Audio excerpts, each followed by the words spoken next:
ছোট বাচ্চাদের কিন্তু এই আমের জাত সম্পর্কে জানা উচিত, চেনানো উচিত। তাইলেই হইতেছে এটা নিয়ে আমরা সামনের দিকে আগাইতে পারবো।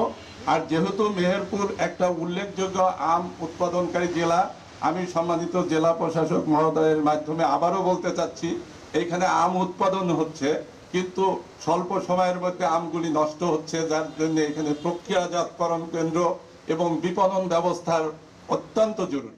এই আমগুলো বিশ্বের প্রায় 38 দেশে, যেহেতু এবার চীন সহ 39 দেশে যাচ্ছে। তো আমরা যদি আগামীতে আরো ভালো মানের আম উৎপাদন করতে পারি, আমরা বিদেশ রপ্তানি করতে পারবো।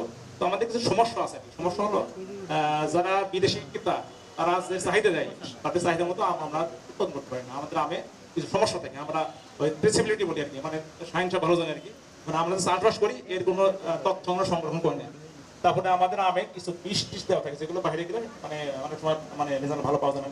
তারপরে আমাদের কিছু আধুনিক প্রযুক্তির অভাব আছে, যেমন আমগুলো বাইরে পাঠানোর আগে আমাদেরকে কিছু ট্রিটমেন্ট করতে হয়। আমাদের সর্বাধুনিক প্রযুক্তি হলো ভেপার হিট ট্রিটমেন্ট, সেটা আমাদের এখনো সুযোগ হয়নি। তো আমরা যেহেতু রপ্তানিমুখী হয়েছি, আমরা আগামীতে আরো সফল হব আশা করি। মেহেরপুরের যে হিমসাগর আম, এটা সম্পর্কে কিন্তু মেহেরপুরে আসার আগে আমারও তেমন ভালো জানা ছিল না।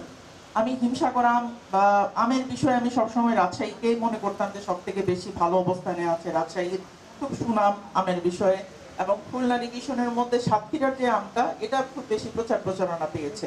এবং আমি যখন মানে আমের সিজনে যখন আমি আম খেতাম, তখন আমি সাতক্ষীরার বিভিন্ন বাগান থেকে আমি আম নিয়ে আসতাম। এটা টেস্ট ভালো ছিল সেগুলার।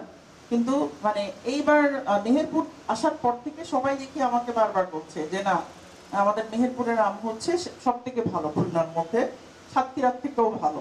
তা আমি এজন্য অপেক্ষা করছিলাম যে আসলে মেহেরপুরের আম কখন পাওয়া যায়, তখন সে অনুযায়ী আসলে বুঝতে পারবো কম্পেয়ার করে। তা আসলে মেহেরপুরের আম অনেক ভালো, এবং আমি যাদেরকে পাঠিয়েছি তারাও এটা বলেছে যে মেহেরপুরের আম খুবই ভালো।